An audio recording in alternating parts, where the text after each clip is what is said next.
حسبنا اللہ نعم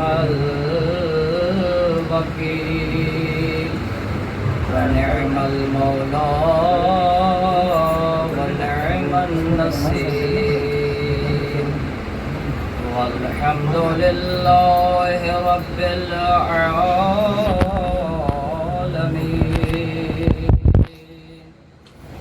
والعاقبة للمؤمنين والمسلمين والنار والشقاوة للمشركين والكافرين والمنافقين والصلاة والسلام صلوات كثيرة نامية متوالية على سيد الأنبياء والمرسلين أبي القاسم محمد اللهم صل على محمد وآل محمد الذين أذهب الله عنهم الرجس وطهرهم تطهيرا اللهم صل على واللعن دائم ولا أعدائهم أجمعين أما بعد قال تبارك وتعالى في محكم كتابه ومتقن خطابه إن أول بيت وضع للناس للذي ببكة مباركا وهدى للعالمين اللهم صل على محمد ہمارے پاس کے لیے اور آپ کی سماعتوں فضائل امیر المومنین اور فضائل اہل بیت آپ کی سماع نظر کرنے کے لیے وقت بہت کم ہے، اسی لیے میں مختصر گفتگو کروں گا۔ میرے لیے یہ بہت بڑے افتخار کی جگہ ہے کہ میں اپنے بحرہ مومنین برادری میں امیر المومنین علی ابن ابی طالب کے فضائل بیان کرنے کا شرف حاصل کروں گا، اور یہ بھی میرا عقیدہ ہے اور میں اپنی دل کی گہرائی اور پورے خلوص کے ساتھ اور دل کی صداقت کے ساتھ کہہ رہا ہوں کہ بحرہ مومنین برادری یہ مذہب اہل بیت اور مکتب تشیع کا حصہ ہیں، رکن ہیں اور تاجدار ہیں یہ لوگ مکتب تشیع ہیں۔ اور جو شیعہ اثنا عشری مکتب ہے اور جو آپ کا بحرہ اور اسماعیلی مکتب ہے، یہ دونوں تشیع کے دو منہج ہیں، یہ تشیع کی دو تفسیریں ہیں، یہ تشیع کے دو چہرے ہیں۔ اور آپ میں اور شیعہ اثنا عشری میں جو اشتراک ہے، نقطہ اشتراک، وہ ہے حضرت محمد مصطفیٰ علی مرتضیٰ،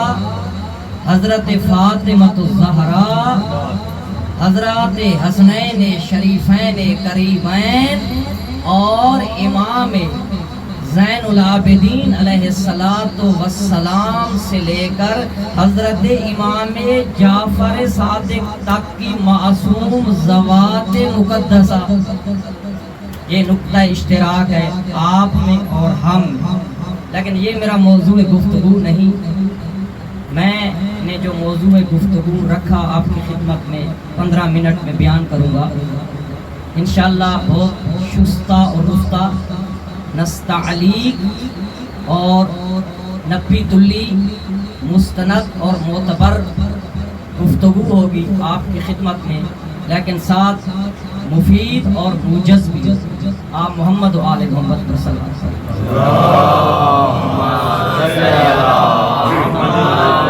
میں نے آپ مومنین، برادران اور نوجوان نسل اور بزرگان کی خدمت میں جس موضوع کا انتخاب کیا ہے وہ ہیں فضائل معتبرہ و فضائل مستندہ جو قرآن اور حدیث سے ثابت ہوں۔ فضائل امیر المؤمنین یعصوب الدین انزع البطین حضرت امیر المؤمنین علی ابن ابی طالب۔ میں اپنی گفتگو کا آغاز، آپ کی توجہ ہے میری جانب، میں آپ کی توجہ کو اور آپ کی سماعتوں کو چاہتا ہوں محمد و آل محمد پر ایک صلوات پڑھیں۔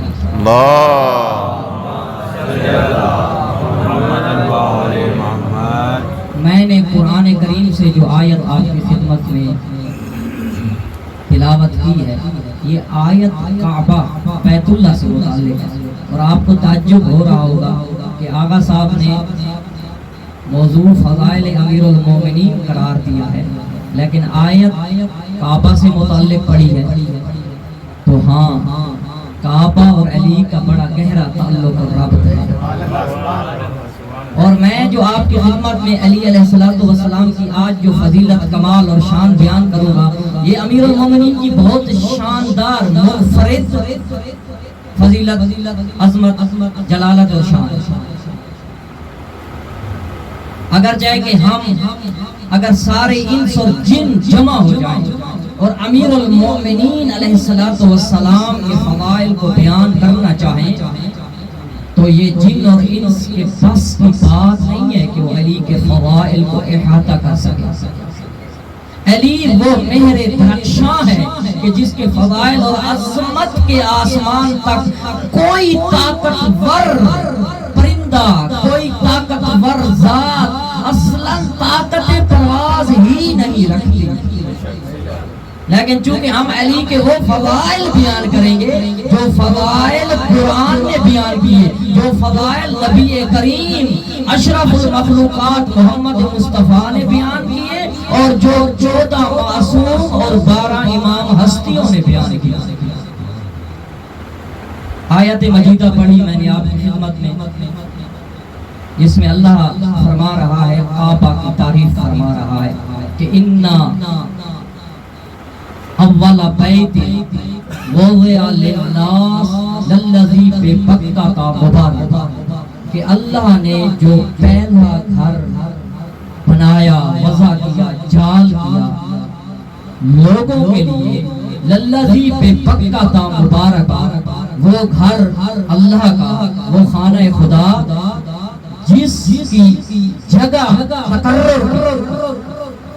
جس کے انعقاد کی جگہ مکہ ہے، للذی ببکہ مبارکہ، اور ایسا مکہ جو تمام کا تمام برکات سے لبریز اور اللہ کی عنایات سے مملو اور پر ہے۔ مکہ کی بھی تعریف ہو رہی ہے، مکہ کی شان بیان ہوئی ہے کہ مکہ معمولی جگہ نہیں ہے، للذی ببکہ مبارکہ، مکہ مبارک جگہ ہے جہاں اللہ کی برکات نازل ہوتی ہے، معمولی جگہ نہیں ہے۔ مکہ کی بھی تعریف ہو گئی جو کعبہ کے انعقاد اور تقرر کی جگہ ہے، اور کعبہ کی بھی تعریف ہو گئی کہ کعبہ وہ مقام ہے، کعبہ وہ بیت اللہ ہے کہ جو لوگوں کے لیے بنایا گیا، وہ پہلا اللہ کا گھر جو لوگوں کے لیے بنایا گیا اور جس کے تقرر کی جگہ مکہ ہے، وَهُدًى لِّلْعَالَمِينَ۔ اور یہ کعبہ جو ہے، یہ بیت اللہ جو ہے، یہ تمام عالمین کی مخلوقات کے لیے ہدایت ہے۔ اب تعلق اور رابط بیان کرتا ہوں۔ جناب امیر المومنین علی ابن ابی طالب رسول اللہ کی مستند روایات میں مثل کعبہ قرار دیا۔ اسلام کی بنیاد تین چیزیں ہیں۔ توحید کے بعد اللہ پر ایمان، اللہ کی وحدانیت کے بعد اسلام میں تین چیزیں رکن کی حیثیت رکھتی ہیں۔ چونکہ وقت کم ہے میں جلدی گزروں گا، آپ نے اپنی سماعتوں اور اپنی توجہ کو بلند رکھنا ہے تاکہ میرا پیغام آپ تک پہنچ سکے۔ تین چیزیں توحید پروردگار اور اللہ پر ایمان کے بعد دین کا رکن اول، دین ان تین ارکان پہ کھڑا ہوا۔ کون سی چیزیں؟ ایک محمد صلی اللہ علیہ وآلہ وسلم کی ذات قدسیہ، کیونکہ اسلام میں جن پہ شریعت نازل ہوئی، جن پر اسلام نازل ہوا، جن پر پیغام وحی نازل ہوا، جن پر عرشوں سے لوح محفوظ سے اللہ کی بارگاہ سے علم نازل ہوا، جو علم ہمارے لیے ہدایت ہے اور جو علم ہمارے لیے تعلیمات کی حیثیت رکھتا ہے قرآن کی شکل میں، وہ کن پر نازل ہوا؟ ذات قدسیہ محمد مصطفیٰ پر، قلب مصطفیٰ پر۔ لہذا اللہ پروردگار عالم کی توحید کے بعد اسلام کا جو قلب اور دل ہے وہ ذات مقدس ہے محمد مصطفیٰ اور حضرت رسول گرامی کی رسالت اور نبوت۔ ایک محمد، دوسری چیز خود قرآن ہے، قرآن خود وحی الہی ہے۔ قرآن اسلام کی تعلیمات کا متن ہے، تعلیمات کا نصاب ہے، وہ تعلیماتی نصاب جو اللہ نے انسان کی ہدایت کے لیے اپنی بارگاہ سے اتارا، روح القدس اور جبرائیل امین کے ذریعے قلب محمد پر وہ وحی الہی، وہ نور عرش پروردگار، وہ نور ذات پروردگار، وہ نور علم پروردگار قرآن مجید ہے، جس کو آپ کتاب اللہ بھی کہتے ہیں، جس کو آپ فرقان بھی کہتے ہیں۔ یہی آپ کے سامنے جو موجود ہے کتاب کی شکل۔ اور تیسری چیز جو اسلام میں رکن ہے اور اسلام کا ستون ہے اور اسلام میں مرکزی حیثیت رکھتا ہے اور اسلام میں عبادتوں کا مرکز اور عبادتوں کا قبلہ ہے، وہ کعبۃ اللہ اور بیت اللہ شریف ہے۔ آپ خود بتائیں یہ اسلام کے ارکان ہیں یا نہیں ہے؟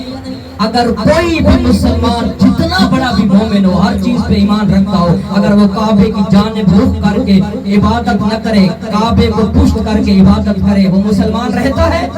نہیں رہتا۔ بس کعبہ عبادتوں کا مرکز ہے، کعبہ ہی قبلہ ہے عبادتوں کے لیے، مسلمین اور مومنین کے لیے۔ کعبہ رکن دین ہے، کعبے کو چھوڑ کے کوئی مسلمان کہیں جا نہیں سکتا۔ آپ بیت المقدس کی جانب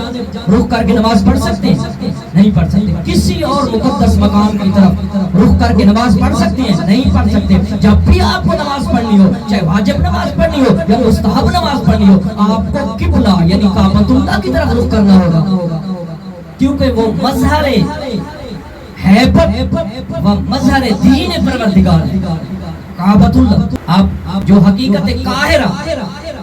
اور وہ حقیقت جو لوگوں سے ہضم نہیں ہوتی، جو بیان کرنے جا رہا ہوں، جس کے ذریعے امیر المومنین علی ابن ابی طالب کی خلافت بلا فصل اور علی ابن ابی طالب کی امامت اور علی ابن ابی طالب کی معاشروں پر امت پر رہبریت کو ثابت کروں گا، وہ یہ ہے کہ علی وہ ذات ہے، علی وہ مقدس ہستی ہے جسے روایات آل البیت میں اور محمد رسول اللہ کی حدیثوں میں مثل کعبہ بھی کہا گیا اور شبیہ رسول اللہ بھی کہا گیا اور نظیر قرآن بھی کہا گیا۔ علی وہ حقیقت ہے جس کے بارے میں ہے کہ علی مثل کعبہ ہے، علی رسول اللہ کی امت میں رسول اللہ کی شبیہ، رسول اللہ کی نظیر ہے، اور علی ہے جو قرآن کا ہم پلہ اور قرآن کا ہم سطح اور قرآن ناطق ہے۔ بس یہی میرا موضوع گفتگو ہے۔ تو یہی چیز اہم ہے، اسی نقطے کو یہ امیر المومنین کی امامت اور ولایت کو ثابت کرنے کا ایک طریق جدید ہے، ایک منہج ہے ماڈرن۔ پہلے آپ نے یہ استدلال اس طرح سے نہیں سنا ہوگا، علی کی خلافت اور امامت اور علی کی خلافت بلا فاصلہ۔ تو سب سے پہلے جو میں حدیث بیان کرنے لگا ہوں جو اہل سنت کی کتابوں میں درج ہے اور اہل تشیع کی کتابوں میں درج ہے، ان کے اب منابع میں نہیں بتا سکتا کیونکہ ہمارے پاس وقت نہیں ہے۔ وہ پہلی حدیث رسول اللہ کی یہ ہے کہ رسول اللہ نے فرمایا کہ جو علی مثل کعبہ فی امتی، کہ یہ جو علی ہے نا یہ میری امت میں کعبے کی مثل اور کعبے کی مثال ہے۔ اور فرمایا یا علی انت بمنزلۃ الکعبہ، کہ یا علی تم میری امت میں وہ منزلت رکھتے ہو جو کعبہ منزلت رکھتا ہے دین کے اندر۔ یعنی اگر لوگ کعبہ کی جانب رخ کر کے نماز پڑھتے ہیں تو پھر لوگوں کو علی ابن ابی طالب کی جانب اپنے قلوب پر رخ کر کے علی کی ولایت کو ماننا ہوگا۔ رسول اللہ نے فرمایا کہ کعبہ وہ جگہ ہے کہ عبادت، یہ جائے عبادت ہے کہ اللہ نے اس کی طرف منہ کر کے عبادت کرنے کا حکم دیا ہے۔ تو جس طرح سے کعبہ کی جانب منہ کر کے عبادت کرنے کا حکم ہے، اسی طرح سے اپنی عقیدتوں اور اپنے دلی محبتوں کو بھی علی کی جانب منہ کر رخ کر کے ان محبتوں اور عقیدتوں کو نچھاور کرنے کا حکم ہے۔ اور جس طرح کعبہ میں حج واجب ہے، حج کعبہ میں واجب ہے، اسی طرح سے علی ابن ابی طالب کی ولایت اور امامت کو قبول کرنا بھی اسلام میں واجب ہے۔ علی مثل کعبہ ہے، ایک دو علی مثل قرآن ہے۔ جناب رسول خدا نے فرمایا کہ القرآن مع علی وعلی مع القرآن، کہ قرآن علی کے ساتھ ہے اور علی قرآن کے ساتھ ہے۔ جب دو چیزیں ایک دوسرے کے ساتھ ساتھ ہوں اور ایک دوسرے کو ترک نہ کر سکتی ہوں، ایک دوسرے کو چھوڑ نہ سکتی ہوں، اور دونوں کا برابر ہونا اور دونوں کا اکٹھا ہونا لازم ہو، تو یہ دو چیزیں مقام اور مرتبے میں ہم پلہ اور ہم سطح ہوتی ہیں۔ اسی لیے امیر المومنین نے فرمایا کہ ھذا کتاب اللہ الصامت وانا کتاب اللہ الناطق، کہ یہ جو کتاب ہے نا قرآن، یہ اللہ کی صامت اور کتاب کی شکل میں یہ قرآن ہے، اور میں اللہ کی جانب سے بولتا اور چلتا پھرتا قرآن ہوں۔ آخری نقطہ کہ جناب علی مثل رسول خدا ہے، مثل رسول خدا ہے، مثل رسول خدا ہے۔ یہ بہت بڑا نقطہ ہے علی ابن ابی طالب کی شان اور فضیلت میں۔ تو یہ روایت بھی اہل سنت نے بھی اپنی کتب میں نقل کی اور اہل تشیع نے اپنی کتب میں نقل کی کہ رسول اللہ نے فرمایا کہ ما من نبی الا ولہ نذیر فی امتہ، کہ کوئی ایسا نبی نہیں گزرا کہ جس کی نذیر اور شفیع اس کی امت میں موجود نہ ہو، یعنی ہر نبی اور ہر رسول کی شفیع اور نذیر اس کی امت میں موجود تھی۔ فعلی نذیری فی امتی، اور میری امت میں جو میری شفیع ہے، میرا نذیر ہے، وہ علی ابن ابی طالب ہے۔ اب میں یہ نقطہ اور یہ عرض کرنا چاہوں گا کہ اگر امت کے اندر ایسی ہستی اور ایسی ذات موجود ہو جو مثل کعبہ بھی ہو، مثل رسول اللہ بھی ہو اور مثل قرآن بھی ہو، یعنی وہ کعبہ والی صفات کو بھی اپنے اندر رکھتی ہو، وہ جناب رسول اللہ کے کمالات کو بھی اپنے اندر رکھتی ہو، اور وہ قرآن کے فضائل کو بھی اپنے اندر رکھتی ہو، تو اگر ایسی ہستی موجود ہو جو مثل کعبہ بھی ہو، شفیع رسول اللہ بھی ہو اور نذیر قرآن بھی ہو، تو پھر ایسی ہستی کے ہوتے ہوئے رسول اللہ کے بعد کون مسند رسول اللہ پر بیٹھ سکتا ہے، اور کون امت کا علی کو چھوڑ کے خلیفہ، رہبر اور امام ہو سکتا ہے؟ اگر آپ یہ کام کریں گے تو آپ رسول اللہ، قرآن اور کعبۃ اللہ کی مخالفت کر رہے ہیں۔ بس رسول اللہ کی امت میں جو اس کا خلیفہ برحق تھا، جو امام تھا، جو امت کا رہبر تھا، کیونکہ وہ مثل کعبہ بھی تھا، وہ مثل قرآن بھی تھا، اور وہ نذیر رسول خدا تھا، اور وہ علی ابن ابی طالب ہے۔ محمد نعرہ حیدری